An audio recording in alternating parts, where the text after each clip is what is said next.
Welcome to LOA Today. Walt Thiessen, Alyx King, and Kelly Pretty here. Today is Wednesday, February the 13th, 2019.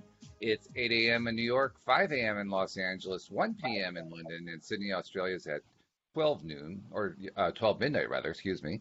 But wherever you are in the world, thank you for tuning in to yet another episode of LOA Today, your daily dose of happy, and we're happy to be on this podcast at all because all of us were having difficulties this morning. So that's a big improvement right there. I mean, I got up this morning after being awakened by my wife because I slept through my alarm, and I haven't done that in probably 20 years, so that was kind of a novel thing. Went to check my computer to get things started and found that the sound wasn't working, so I had to fix the sound. Meanwhile, Kelly's trying to log in from London, and she's finding that she's having problems at her end. Alyx is waking up and not feeling her best, so she has to go off to get I mean, this has been a morning. We barely got this thing started. Oh, my goodness. It's been a challenging morning, but you know what? It's fine. It certainly has. Hey, but we're all here, and that's the main thing. Exactly. And we're here one day early celebrating Valentine's Day, making that a topic, which is a good idea. I like that. That was something you mentioned to me yesterday, Alyx, and I thought that was really good. Because it's the time of year to talk about relationships and how the law of attraction impacts them and how we deal with them and what we do when we don't have the one that we want. Because all those things are important. So first of all, I haven't given Kelly a chance to say anything yet. So hi, Kelly. How you doing? Hey, I'm good, thanks. So I don't know if it's me, but can you hear me okay? I hear your sound kind of going in and out a little bit there. So there may be a little bit of a connection issue going on, but hopefully that will iron itself out. But yes, we can. When it comes through just fine. Okay, because that's how I'm finding it with you guys as well. So I wasn't sure if that was me or you. Yeah, I'm sure it'll be fine. It's probably at your end, but it sounds like it's ironing itself out, which can often happen. So that's the main thing. So how have you been? Have you had a good week? Yeah, good. Yeah, it's been good. I don't really know what to tell you. I have been out and about, I guess. I was in London yesterday, so that was nice. I don't get to go there very often with work, and yeah, just been super busy, so that's good. That's always had a good week. We have a listener who is logged on to the live stream named Simon, who says that it's cold here in Lincoln, England. Is it cold where you are? Yeah, it's quite cold. It's sunny though and dry, which is nice. I don't think Lincoln's that far from me. Oh, okay. Okay. I don't know. Well, you know better than I do. I really have no idea. I can tell you where stuff is in the States. After that, I'm kind of lost. But anyway, we're talking about relationships. Oh, no, sorry. No, on you go. Talk about relationships. Yeah, we're here to talk about relationships today. And couple thoughts come to my mind. First, that it is Valentine's Day, and Valentine's Day can be a good day if you're having a good relationship. That could be a great day.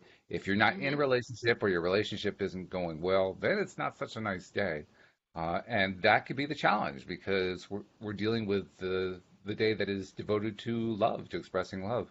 And if you're not in that good place for whatever reason, that can be a difficult thing. So I'm going to go to the relationship coach first, and Kelly, ask you to talk about what are the general strategies to deal with when you're not feeling it.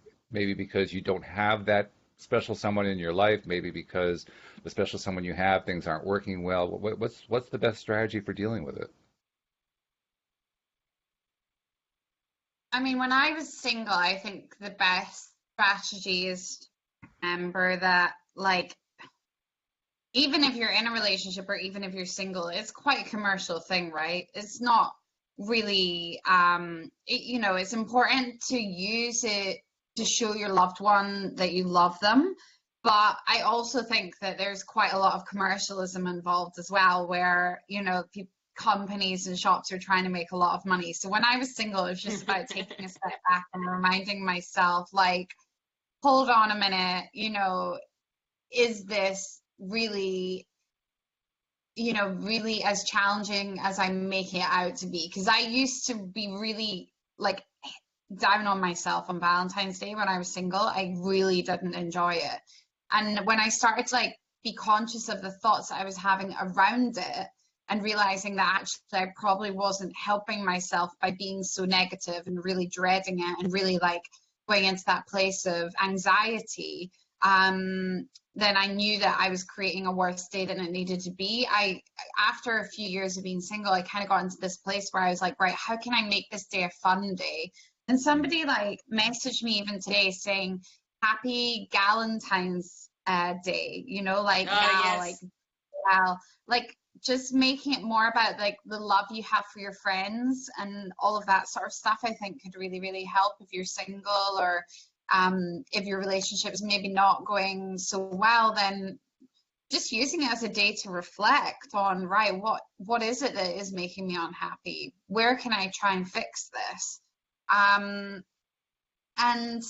I think just being really on top of your gratitude as well tomorrow is important. Like really focusing on the things that you can be grateful for in your life. Mm-hmm.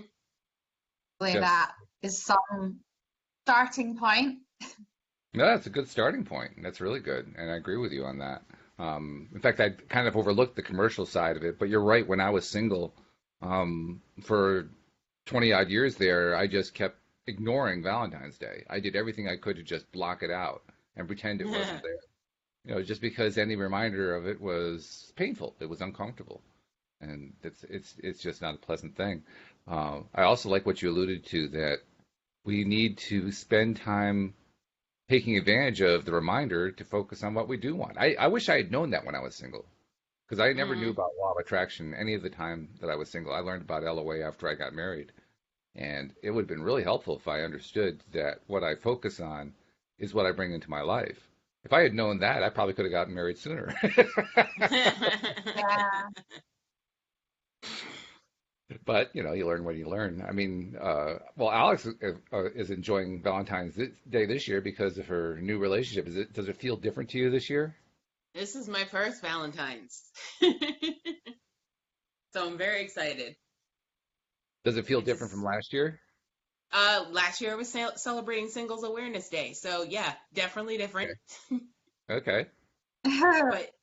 But I decided this year for the single people to change it to Single Appreciation Day as opposed to Singles Awareness Day. Oh, I like that. That's good. Mm-hmm. Yeah. Yeah, because people should be appreciated no matter what their marital status or their Exactly. Yeah, that's good. Everyone should be celebrating Valentine's Day, no matter what it is. That's a very good idea. Single Appreciation Day. That's good. Mm-hmm. One thing I don't like about that is the acronym, but other than that, it's good. Well, that's how Singles Awareness Day started, because it was like Valentine's Day is a sad day. So Oh, okay. yeah. Um, Now, if we can come up with words that replace GLAD, that would be good. I don't know how we do that. What would be the equivalent, or something related? I don't know. We'll have to give some thoughts to that one. But Yeah, we'll let that marinate. but I like the idea. I like the idea of appreciating, because Mm-hmm. appreciation is key. It's important. It's Yes. vitally important. Mm-hmm. And then the other thing I thought we could do today is talk about some of the more popular, shall we say? I'm not sure popular is the right word. The more common issues that people bring up regarding relationships, and see if we can address some of those. And once again, I'm going to go to our relationship expert here, Kelly, and ask you about probably the number one question that appears. And I think I've actually heard your answer to this, but we'll do it again for Valentine's Day. How do I get my ex back? Which is it's all over Facebook, it's all over the internet. How do you get your ex back? Yeah, that's a big one. A big, big one. And you want me to answer it? Yeah, oh yeah, go for it. I did a post about this week, because one of the videos that I did was about why we have dreams about our exes, whether we're in a relationship or whether we're single. And a lot of the time, especially for single people, they start thinking, oh, well, that's a sign that I'm supposed to be with that person. That's a sign that I miss them and that they're the one for me. And even people that are in relationships, I think, freak out when they dream about their ex and think, oh my God, is that, is that the universe telling me that I still have feelings for that person? And actually, the answer is no. A lot of the time, it's to do with your subconscious telling you that you've still got stuff to work on that's related to your past relationship that you might be bringing into the present day. So that could be, relationships with other people, or that could be your current relationship that you have now, if you're in a romantic relationship. And it's often to do with the subconscious blocks that you have going on that you have to work through before you're able to manifest a healthy relationship into your life. So that's why you get shown through your dream state situations with your ex, because I believe that these people are brought into our lives to teach us, to show us, to help us grow. And we put up with people for a reason, right? And yes, don't get me wrong, there is an odd exception where, you split up from somebody, you go away, you spend a year apart, and both of you grow exponentially on a spiritual level, and then you get back together and it's a perfectly healthy, amazing relationship. But that's quite rare. The majority of the time, somebody comes into your life to help you grow, realize what it is that you want and what you're worth. And then from there, you then go about manifesting somebody who is right for you. So firstly, I'd ask, the question of why do you want that person back in? Because it's really easy to, remember all the good times or remember the loneliness, thinking about the loneliness feeling that you have right now and thinking that actually, is this just a gap that I'm trying to fill, or is this actually something that, I really miss this person because of these qualities? Because a lot of the time we kind of have rose-tinted glasses when we look at our exes, and when we actually go down and write down all the things that were not good in the relationship, it highlights the reality of why that person wasn't right for us in the first place. That's a good point. That's a really good point, because very often when we see people who post about wanting to get their ex back, and a question will come up from somebody who's commenting, saying something like, why do you want them back? What's so great about it? They'll start posting the things that are great, and they'll also post the things that they didn't like at all. And so you read it and you say, well, why did you want to go back to them? I don't understand. But clearly, in their mind, in some way, they're discounting that side of it. They're saying, oh well, that part's there, but it really wasn't all that big of a deal that he was beating me up every day, or whatever it is. Yeah, why is that? totally. Why do people do that? Why how do they go that blind? That's the thing. They can have a form of Stockholm syndrome. Yeah. I think it's a lot of it's down to self-love. So the actual gap is the gap of connection to self. It's not actually the need for having somebody to fill that gap is so much bigger than the realization that actually I can fill that gap myself by filling myself up, by finding out the things that I love in my life, by creating my best life right now without needing that person in my life to fix things for me. And a lot of people, because they're so used to reverting back to that whole needing someone to fix them, then they don't realize it. It's just down to not knowing, oh, this is what I'm doing right now. I didn't even realize I was doing that. Yeah, that's true.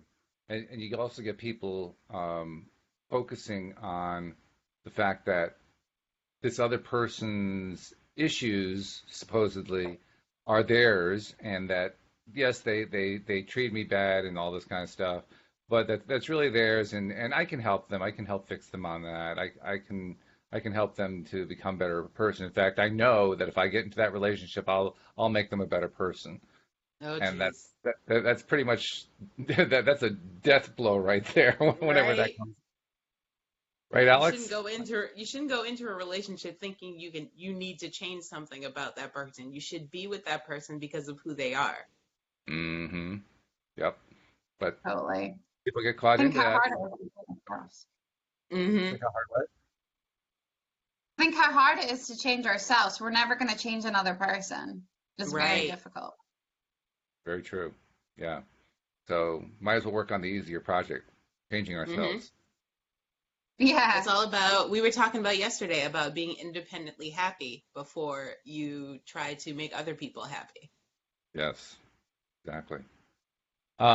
Now, when it comes to attracting somebody, you're not in a relationship right now, and you're looking for somebody. One thing that comes up a lot, and it's actually something I've been kind of playing into with this little video I've been putting together to promote a workshop in my area, is the idea of making lists, making a list of all of the characteristics of that ideal mate.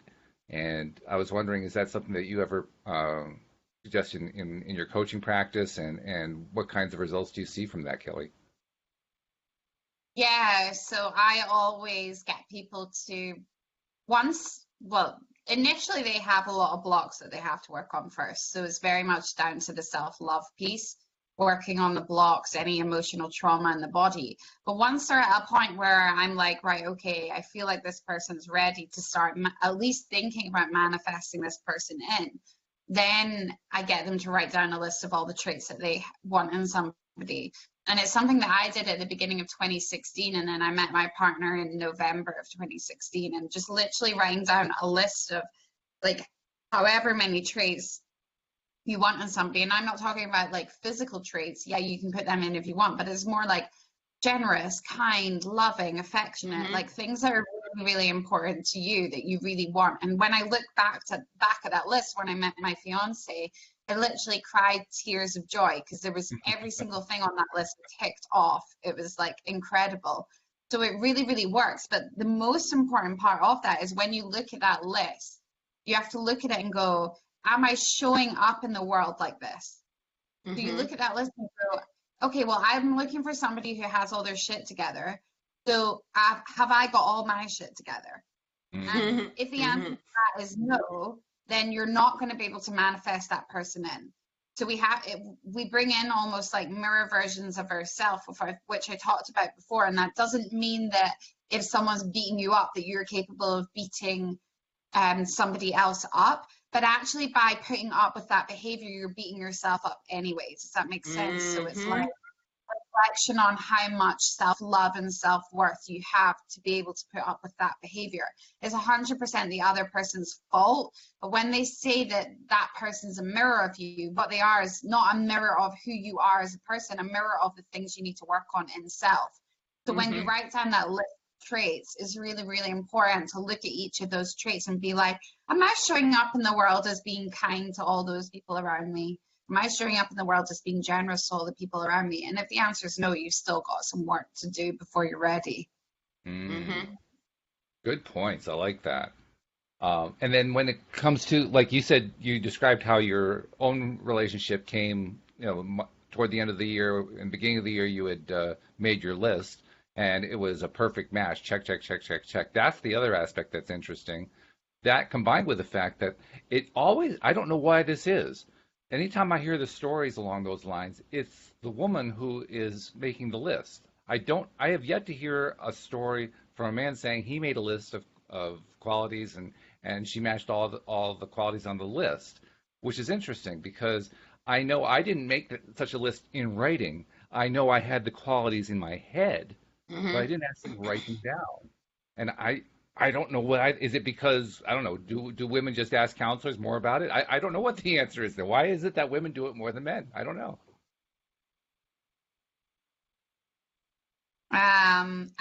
Well, I feel like men are more go with the flow type of people. So they I don't think that they're as worried about their body clock, for instance, as women would be. So women would feel the need to actually try and physically do something about it, try and fix Hmm. their situation. Whereas men would probably be a bit more inclined to just let it happen how it's supposed to happen. Not that you're not supposed to do those things. I just mean like Right, right. yeah, like not necessarily take the action. Because a lot of men I have known a man who's done that, by the way. He was a coach Oh, really? though. So I don't know. Like I'm sure that he did that and he met his soulmate through doing that. So I think there are probably more men than we realize that have done that. That could be. Okay. Well, that's encouraging. I'm glad to hear it. I just it's something I'd never heard before. I've heard I don't know how many stories of women who have made lists. I mean, literally dozens and dozens of stories like that. But it occurred to me I'd never heard one with a man, so I thought I'd mention that part. But well, Alex, you did it. You talked about how you and Mike came together after you made your list, and it was check, check, check, check, check, right? Yeah, pretty much. But I did the same thing you did. I made my list mentally. I didn't Oh, make you a did. list. Well, no, actually, no, because technically on my dating app bio, the list was on there. So Okay. yeah, Well, I that's a list. guess yeah, technically I did do that. So Well, okay. Now I haven't looked at. I've never seen a dating app. I've never had a need for it because I was married by the time they came along. right, But uh, lucky. I mean, you can tell me because Mm. you've seen the profiles and so forth. Do men tend to itemize the things that they're looking for on their apps? No, they usually put who they are on their apps. And that's why I decided to go a different route with my bio. I was like, no, let Ah, me tell you what I want, and what I don't want, so you don't bother me if you're not on the list. okay. Well, there's a clue in there. Wow. There's a clue in there. The clue to me that's a big clue. That clue says to me, guys, you got to make your list. You got to put the Yeah. list out. If you don't put out there what it is you're looking for, you're not going to Yeah. find her. You're gonna get anything. That's right. Well, you'll get something. It's just not what you're looking for. Well, that's what I mean. That's you'll get anything, like Yeah, anything. anything. Right. Yeah. Yep. Uh, well, that's the other thing. We had this conversation one time, Alex, you, me, and Carlos, when he was doing the show with us about dating apps Hmm. and how I mean, I remember asking the question pretty vividly, like, okay, well, all this sounds great, but how do you get to know somebody through text messages? And I remember your response vividly. You said, yes, that you get it. That's the problem. That is the Yeah. problem. That is our world today.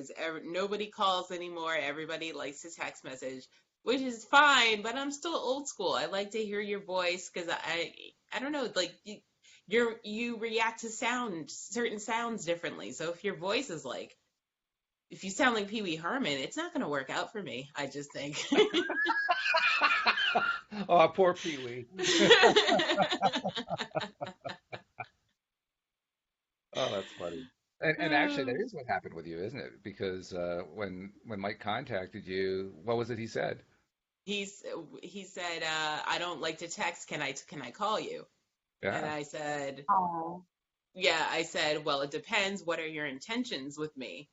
And he said, to buy you flowers and treat you right. And I said, all right, you can have my number. Actually, what I said was YES, yes, yes, yes. Okay, that's what I said. I love it. And so I gave him my number. And then when I first heard his voice, I was like, oh my God, so dreamy. That's He's just fabulous. got one of those voices. Like he could tell me I'm like, tell me a story. Tell me about your life. Like I just want to sit here and listen. That is funny. Actually, that's not all that dissimilar to the story that Louise and I had because obviously we were pre-dating apps, so we couldn't use that method, and we were introduced to a friend. And on my side, I was actually reluctant because I had been through such a series of failures that I had literally quit. I didn't want to go back. I didn't want to Yeah. even try. I was so pained by all the experiences. I just didn't want to even talk to anybody. But she convinced me, my friend convinced me to call Louise. Louise had asked her if she knew anybody who fit criteria she was looking for. So I called her up, and that first day we spent 2 hours on the phone. Hmm. And Louise afterward told me that one of the main reasons that she stayed on the phone with me was what you just said. She liked the sound of my voice. She Hmm. liked the way I sounded on the phone. And from my perspective, it was like, well, 2 hours isn't bad. That's pretty good.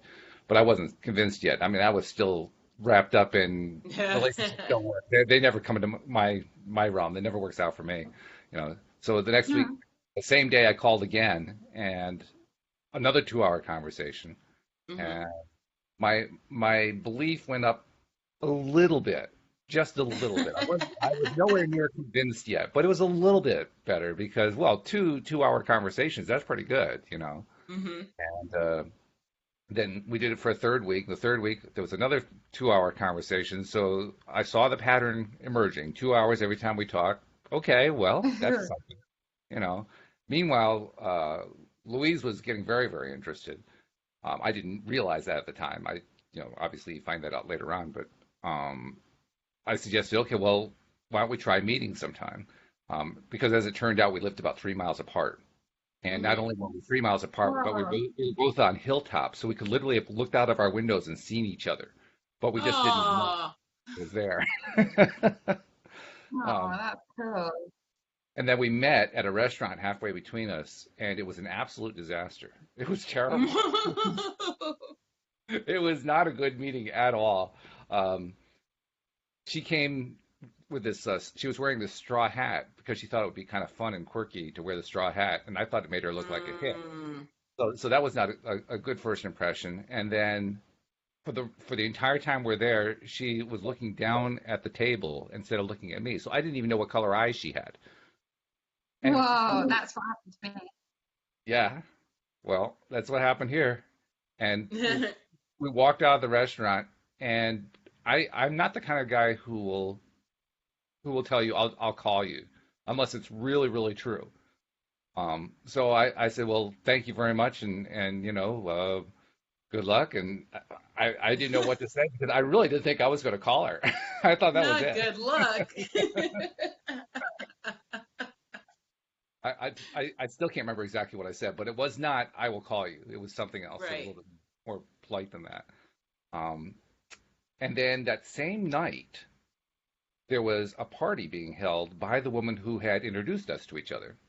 Hmm. Because her birthday and my birthday and another woman's birthday were all within a few days of each other. So this was like a giant birthday party for all of us.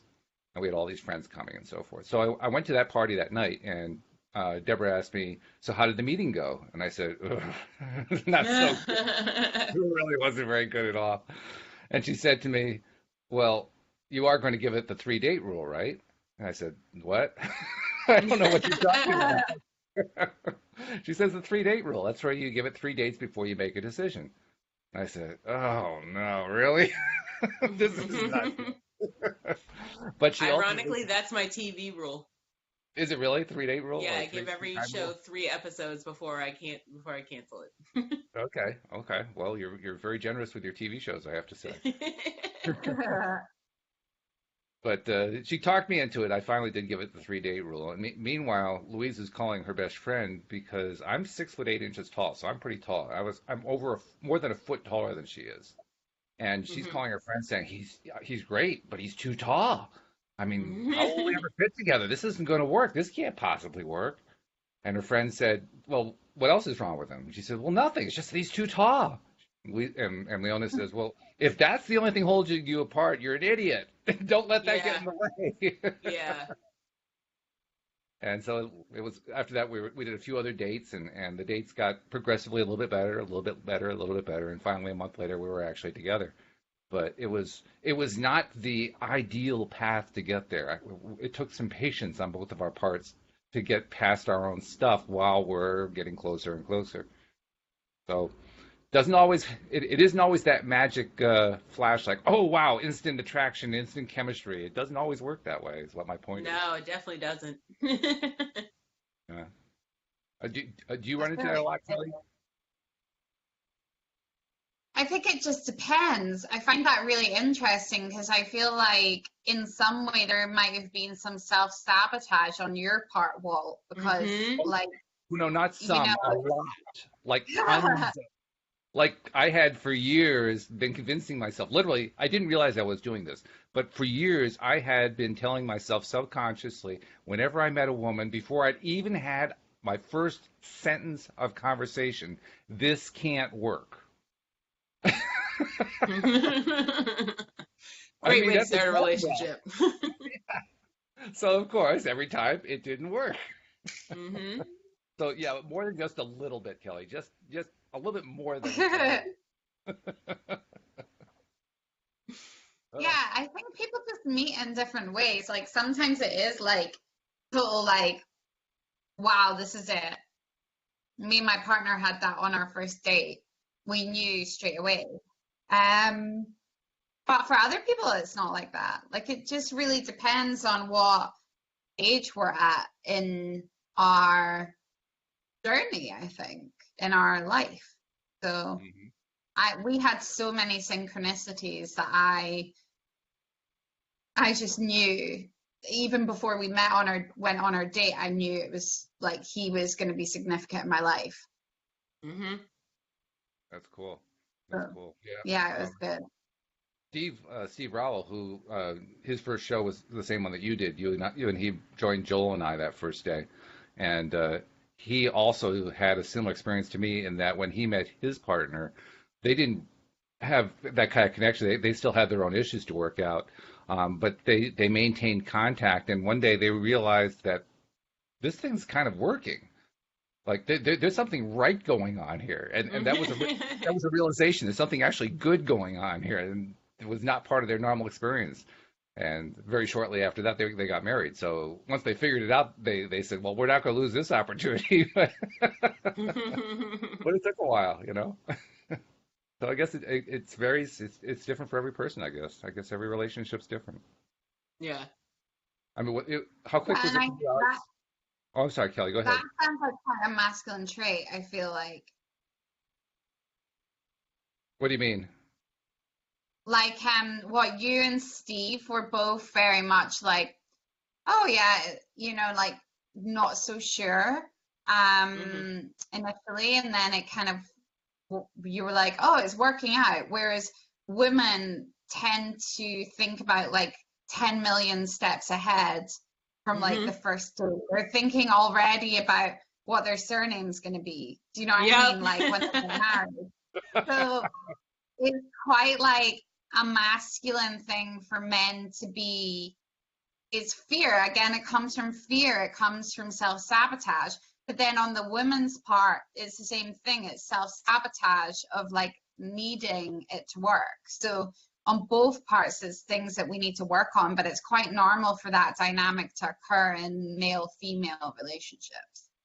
That's interesting. Well, I remember Louise very quickly deciding that she wanted it to be a permanent relationship. She was talking marriage after we had been really together for about a month, and for me it was like, whoa, slow down. I'm not sure yet. I got to know. I mean, I'm not against the idea, but I want to have a little time here, please.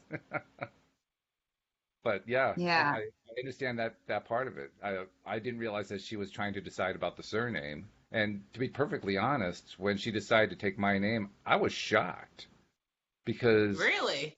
yeah, I was because my generation, I grew up with lots of people I knew my age where it was a hyphenated name. Hmm. I mean, that was the norm, or in Hmm. some cases, not even changing the name at all. So when she said she was going to take my name, which is kind of, I thought it was kind of, well, first of all, I loved it. To me, that was like the ultimate compliment. But I thought it was kind of strange because she went from a very simple name, Cohen, to a longer, more complex name, Thiessen, which is harder to Hmm. spell. And but she was willing to do it. I said, wow, okay, well, thank you. I don't know what else to say. So I was kind of surprised by it. I mean, do you run into that, Kelly? I mean, I don't know what the surname situation is in England, so tell me.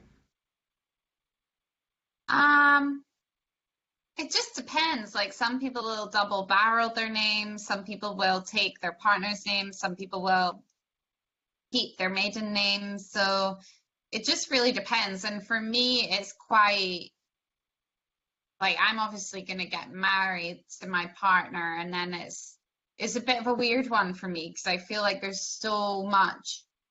Um, I've got a bond affinity with my surname. Like it's just very. I used to hate it. I hated it my whole life, but then Really? when you get older, yeah, I hated it because I got bullied because of it, and like I just didn't Uh, like my surname at all. And then as I got older, I started to become quite attached to it. And when my dad passed away in particular, because he's obviously is his surname, it made me feel like more Right. connected to him.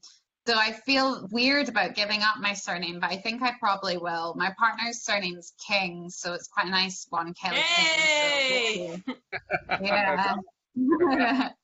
I Welcome love to the group. Yeah, yeah. So yeah. So I think it. I might keep it That's interesting King. though, because I mean, when I saw your surname, Kelly, you know what my first reaction was? I wondered if that was your stage name. I Me didn't. too. Yeah, I did too. It didn't occur to me it would yeah. actually be the name. That would be That's really arrogant though, wouldn't it? well, Right. but, well, Yeah, either I that or kind of have to. extremely self-confident, one or the other. Yeah, I have to kind of say to people, usually that no, it's my real name. I didn't choose it. My brother's got the same name as me, so obviously not first name. That would be a bit confusing. That would actually be much more of But a yeah. burden for a boy than for a girl, I would think. Yeah, he pulls it off. He quite likes it. I feel like girls like it. So he's single in LA, so he's not complaining. Ah, okay. Well, that's true. I guess as you get older, it becomes more of a benefit, doesn't it? I never occurred to me Hmm. that would be the case, but yeah, I guess so. Sure. I remember the first time my wife suggested to me that there was a particular shirt she saw that we were shopping one time, and of course, in general, for me, it's hard to find anything in a store because nothing fits me. But this was a shirt that was designed to have the sleeves rolled up, so I didn't have to worry about sleeve length. It was very multicolored shirt, and she really liked it on me. And I looked at it, and I didn't understand why she liked it on me. To me, I thought it was looked kind of brash or whatever. But at the time, I think I was doing job interviews or something. I don't remember exactly what, but something where I needed to be able to meet people, and in Hmm. many cases, females in some sort of position of something that I needed from them, right? And she said, "Oh, wear that shirt. Just wear that shirt. You will break the ice so easily with that shirt." And I said, "Really? No kidding?" Well, apparently it worked. I can tell you that much. It definitely had an impact, and I didn't know it. It just never occurred to me. So until you said just now, Kelly, that your brother actually found it to be a benefit to have the last name Pretty, and that girls were reacting to that positively, that would not have occurred to me. But I get it for the same reason that Yeah. the multicolored shirt worked the same way. Hmm. What And kind of you know, shirt was it? oh, it was how do you describe it? It was like in different panels, and each panel was a different color. I still Yikes. have the shirt. It's in Oh, my. right. I'll get it out sometime and show it to you guys. The shoulders to arms were blue and white, almost pinstripe. There was like a orange and yellow pattern here, and I mean it was a very bright shirt, very very bright. That Much sounds I mean like an awkward shirt. for a guy who's used to wearing dark colors, it is. Yeah, Yeah. exactly. It I just sounds could like But see you you were in that dressed shirt. like a clown, like a clown. Yeah. that's the way I thought of it. I Yeah. really did. I did. I got used to seeing myself in the mirror after a while wearing that Hmm. shirt, but it was a little uncomfortable. I mean, it wasn't actually like a clown shirt, but it had that same kind of meaning for me. So it took a while for me to read to wear that shirt, but I Hmm. did. Not too often. It's still in the closet. You know, if Louise is feeling really, really down, I'll get it out and put it on. That makes her cheery. But yeah, I don't wear that one too often. So, Alex, when you were meeting somebody, and now of course you're with somebody now, and you're pretty happy with them too. But when you were meeting Hmm. somebody before, what they wear did that actually make a difference to you? Yes. How so? Not so much what they wore, but like how they put themselves together. So it didn't really matter what you wore. It's just a matter of like, are you too matchy matchy? Do you iron your shirt? Are you dressed appropriately for what we're doing? Which most of the time was sitting on the couch watching TV, so sweatpants are appropriate. This is true. This is But true. what kind of sweatpants? What Do they have kind of holes? sweatpants? What kind of sweat? Do they have holes in them? Do they have Oh, yes. stains on them? Hmm. You Well, know. I would think that would be confusing. I still don't understand this style of having blue jeans that have holes in them, and you buy them that way. I I don't get have that at those. all. I have those. I love them. What's that all about? Because I mean, I what? don't know. It just looks cool. Okay, Listen, multicolored shirt, you can't judge. I'm not judging. I'm trying to understand. I don't get it. I mean, you just described to me how it's very important what it is that they're wearing, and then here you are going out, wearing jeans with these gigantic holes in them. I'm thinking, okay, what's that about? It's like back in the 90s when the whole grunge look was a thing. It's like you're supposed to look like you didn't shower. Talk about mixed messages. I mean, I could just imagine the poor single guy out there trying to make sense out of all of this and saying, so what am I supposed to do? Am I supposed No, to I'm wear? saying in the 90s you were supposed to look like you didn't shower. I'm definitely not saying that right But now. they're still buying those pants. I mean, I Yeah. see women wearing them Yeah. all the time. Hmm. So what's the poor guy supposed to figure out? Is he supposed I to say, I feel like the well, holes in the pants is a girl thing. I don't appreciate my man having holes in his pants. I don't like it. okay, all right, well that helps a little bit. So Yeah. guys, no holes in the pants. Leave that to the girls. Yeah. Still don't quite understand, but okay. It's Kelly, can you fashion. shed some light? What's going on with the holes in the pants thing? I don't get this. Can you explain I this? don't know. They're really popular here as well, I mean, what but do only you with think? women. Do you think that Exactly. it's important for the guy to present well? And if so, how should he understand that whole holes in the pants thing?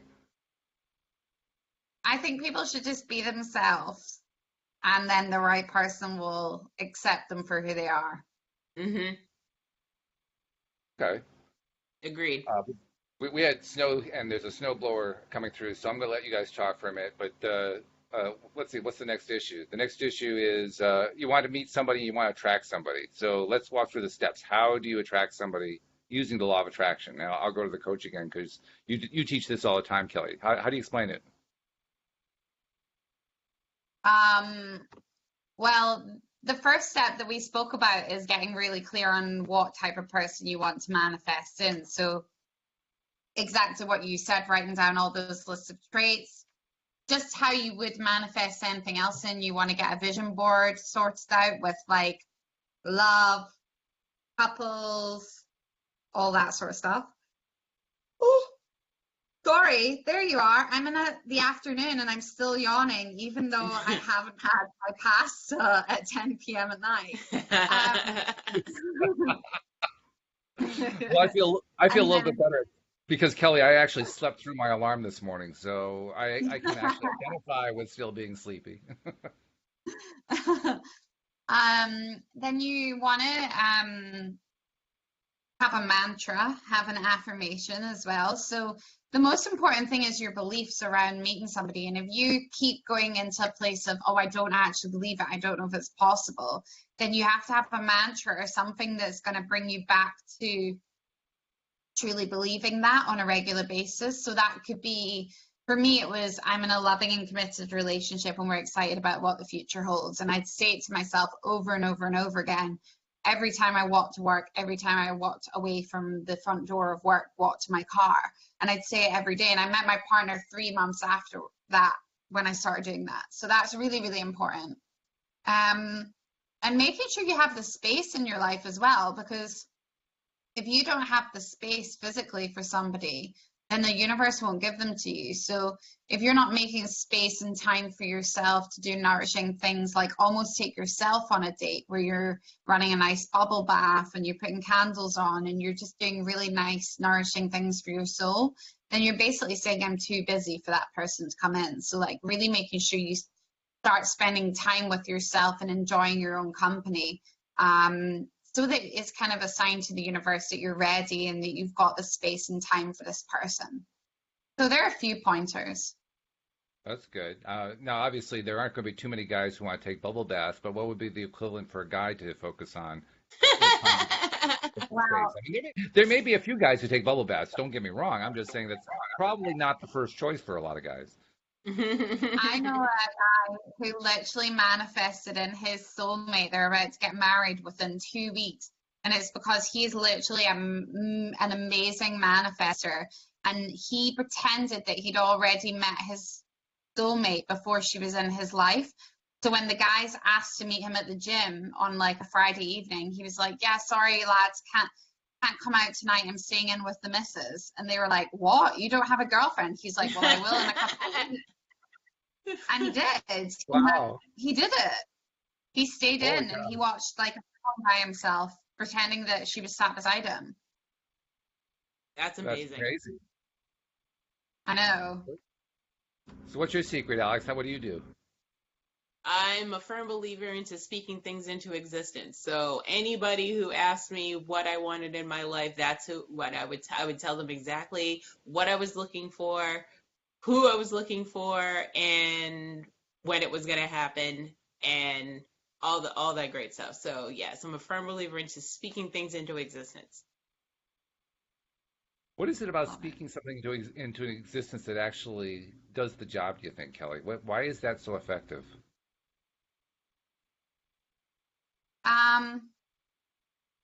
Well, there's so much energy behind the words that we use. So I feel like if Alyx has been speaking into existence, having met somebody, then it's almost like you're matching the universal vibration of already having it and already Hmm. having that person in your life. So it's almost like faking it before you make it, I suppose. Hmm. And that's why clarity of what it is that you want is the most important thing, because until you actually know what you want, you can't speak it into existence. Yes, exactly. And what if you're somebody who doesn't feel comfortable speaking things like that? Like, oh, this feels too silly. What do you do? I guess you can do it in private. You don't need to do it out loud to people. You can do it in private, or you can do it in your head, or you can write it down as well. It's a really powerful technique to almost like, I think they call it scripting, where you literally like write out, as if you already have it, or you can write a letter to yourself 3 months from now as if you're already with your partner and all the emotions that you're feeling, because it's all about emotions and connecting into that emotion of already being with that person. So actually like feeling into those emotions by writing a letter to yourself is a really good way to bring and manifest that person in.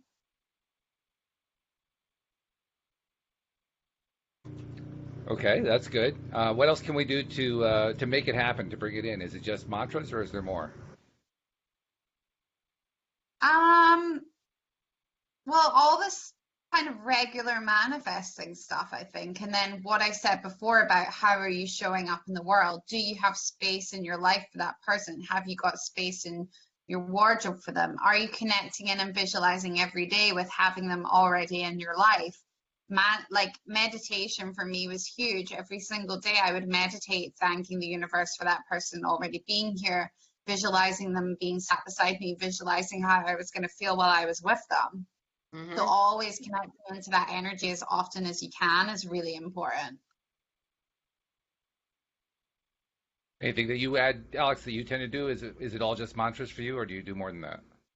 I was a firm believer in what I saw in The Secret about this woman who purposely would not sleep on a certain side of the bed because she would Yeah. imagine her mate was there, and she never wore a ring on her engagement finger. And I was like, yeah, you know what? I like those ideas. That's what I'm going to do. So I did those two things. So hopefully there'll be a ring on my finger eventually. Yeah, I have to speak in favor of the ring part, especially because I mean, many of us guys have trouble with signals in general, but the one Hmm. signal we all know to look for is the ring finger. And if you got Right. a ring on the ring finger, you're basically saying stay away, Yeah. which Yeah. happened to me a lot. So I stayed Hmm. away. I actually honored it. And Hmm. and the interesting thing is, at the time, I was very much involved in a swing dance community and had a lot of female friends, a lot of female dance partners. And then I met Louise and brought her into the community a bit, and she learned, how to be a basic step dancer and so forth. And then we got engaged, and I was telling friends that we got engaged, and I was really interested by some of the responses that I got that were nonverbal responses. There were a Hmm. couple, one woman in particular who I remember being interested in and kind of trying to, develop conversations with and so forth, who had given me a number of different signals that she wasn't available. And when I told her that Louise and I were engaged, the look of horror on her face told me she Ooh, was attracted to me. It was the first time I knew she was attracted to me. And I'm thinking, well, why didn't you take the ring off? right. If you see something, say something. What? I didn't understand. Of course, that was par for the course with me. I didn't understand women at all anyway, up until the point that I met Louise. That was actually one of the things I loved about Louise, and I still love about Louise. That she Um, understands you don't understand. know that she understands how to be direct about what she wants. Yeah, Um, Mike too. I mean, we still joke about this, but if she wanted a hug, what she does is she does this. She throws her arms apart. You're like, Yeah, oh, well, I can read that one. yeah, Most guys yeah. can read that one. She doesn't, she doesn't cut corners or anything. It's like, boom, Right. right there. Yep. Well, that actually paid off. It got her me. Yeah. So yeah, the games playing part that and Kelly, that was one of the things that really got me a lot. I think it was one of the reasons why I kind of developed that belief that this wasn't going to work either before the relationship had even started, Mhm. because I had so many experiences with game playing, people playing games, and Mhm. I didn't even understand. I didn't even know that there were games at first. And then when I found out that there were games, I didn't know what the rules were. So I mean, I was really, really lost. I had no clue how to play a game. And then I found out what some of the games were, and I would literally spend like a weekend trying to sit at home and understand, first of all, how do you play that game? And second of all, why do they play that game? I don't understand. Yeah. There's no rhyme or reason. Why do I people play guess games? we've been taught, and men have been taught as well, like, the game, the book, like, oh, you need to act like this and you need to do this to get a husband. And it's all, like, in my opinion, is just not true. Like, all it is, if you're not authentic to you, and a lot of people think, oh, well, I can't be honest because I'll scare that person away. Well, if you scare them away, it doesn't matter because they're not the right person for you. It's just a sign Mhm. that there's someone else out there who's aligned to you, who's connected to you, is going to come along. And Mhm. I think that when we play games, we just basically bring in other people who play games as well. And then it just Yes. becomes like a real unhealthy place. And when we're able to be authentic to us and just true to ourselves, say what we really think, that's when we're much more likely to bring in people that will do the same. Because it's the game playing thing is just a societal lie that, Mhm. like, how you have to act to get somebody. No, you don't. You have to just learn to love yourself, be yourself, believe in yourself, and then all the rest of it will work out. I remember the one game that I ran into the most that confused the heck out of me was Chase Me, is what I would call it. That's where Mhm. I'm not available, but chase me. Oh, You playing know, hard to get. hard to get. Yeah. Mhm. And I, I I didn't understand the game at all. I didn't understand how you're supposed to play the game. And it just seemed to me like, well, if your relationship is about being hard to get, why would I want to get into a situation with somebody where the relationship's hard? Yeah. Yeah. Don't, and that was literally the source of my confusion. Why would I even want to deal with a hard relationship? But I Mhm. also knew there were a whole lot of people who were in hard relationships, so I figured, well, I guess some people did. I just not me. That's all. I feel like if you're Yeah. playing games like you purposely don't want to be in a relationship, like you're Mm, just a player and you just want to be in a bunch of different situations, so that's the games you play. I guess. I mean, I guess I can sort of Yeah. understand hard to get if you're already in the relationship and it's kind of like a foreplay kind of game that you play. I can kind of see that. But Mhm. should you actually be in the relationship first before you start playing the Right. game? I mean, one kind of precedes the other. Yeah, exactly. So yeah, I mean, I'm married and I'm married 20 years this year, and I can tell you quite honestly, I still don't understand the games, and I wish somebody had given me a rule book. But fortunately, I don't have to play games anymore, and that's a good thing. Thank goodness. Uh, Yeah, is that I think that the that's game playing is just being fed to us as being like, because women think that if I play games, it shows that, I'm not clingy or I'm not I don't like him as much as he likes me, and it's just all not true, and it's not the right way to try and bring in an authentic relationship. So yeah, the game playing thing is big, and it's something women really struggle with, because we're told that that is the way that you get a guy. That is the way you get a guy who's a player, and then as soon as you've fallen for them, they run a mile. Yep. Because it's all a game to them. So you've just created exactly. a relationship that's a game. So if you have been taught to be a game player, and that's what you know about how to get a guy, how do you change your behavior? How do you change the mentality away from being a game player? I think it comes down to authenticity and just like being you. But a lot of people have got huge blocks in terms of actually being connected in with their truth and who they actually are. They've got like this bravado, and this, for women, quite a lot of the time they can be so in their masculine that they don't even know who they truly are in their nature. So I would start with meditation, because meditation is one thing that's going to bring you back to actually connecting with your true self. And then the more that you meditate, the more that you're able to kind of connect in with that, and then you start to understand who you truly are and your authenticity. So once we're able to do that, we can work on the self-love and self-love affirmations, and then it's kind of just a build up from there. But it's not a quick fix.